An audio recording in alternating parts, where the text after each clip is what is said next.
President Obama and Prime Minister David Cameron of Britain have called on NATO to confront the rising threat posed by Sunni militants in the Middle East. A joint opinion piece written in the Times of London, the two leaders said they will not waver in their determination to confront ISIS.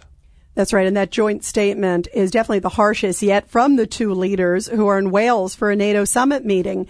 Recently, Fethullah Gulen, who's one of the most influential Islamic leaders in the world, spoke out condemning the attacks by ISIS. There's been a lot of people saying, where are the Muslim leaders to speak out? Well, Gulen has done that, and we're pleased to be joined now by one of his key associates, Dr. Alp Aslandogan. He is president of the Alliance of Shared Values.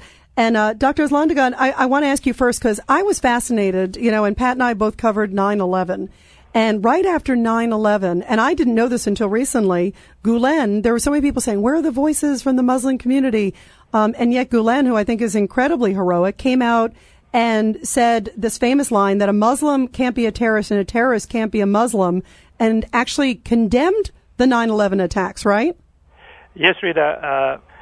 Gulen was among the first Muslim leaders to condemn the 9/11 attackers. He actually used very harsh words for that. He said those people who commit those atrocities are monsters. They are not even humans. Dr. Aslandogan, explain for our listeners who aren't familiar with Gulen, what's his place in the Islamic world, and how broad is his support?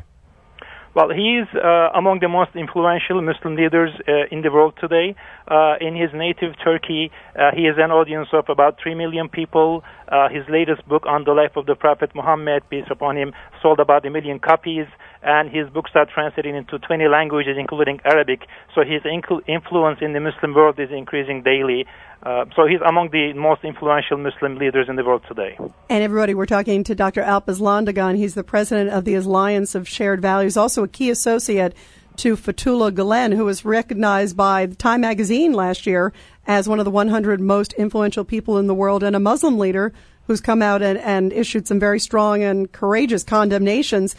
Tell us what Gulen has said about the recent executions of these two American journalists, Dr. Aslandogan, because so many people have been just so upset to see these horrible videos, and it's put in context of what's happened on the savagery on the other end. Exactly. It's hard to describe, the sadness that we feel as American Muslims, Turkish Muslims, and other Muslims seeing these videos and pictures. It's really hard to describe. But here are Mr. Gulen's words.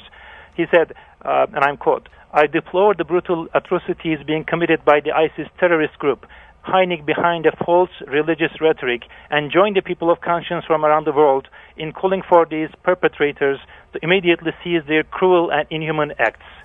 Why haven't more Muslim leaders issued statements like that? It seems for someone who is an advocate of peace that's not that hard a statement to make, but the voices aren't coming from as many sectors of Islam that you think. I believe, this has two elements to it.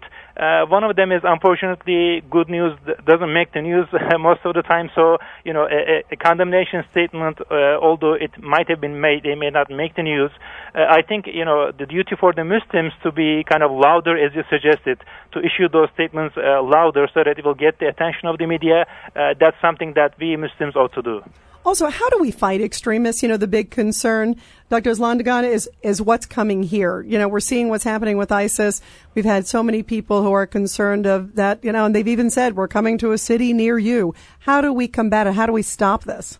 Rita, this is a multidimensional problem, and the solution has to be multidimensional. Obviously there is a role for the states, there is a role for the international community. What Mr. Gulen has tried to do throughout his life is he committed his life to education, because at the root of all these cruelties, or on the other side, all the human acts of kindness, lies education. So if we can inculcate human values, respecting every human, values such as this in our youth, then we will ultimately win the battle against terrorism. Dr. Alp Aslandogan with us on the ride home today. Thank you for joining us with your comments. Thank you for having me. Well, as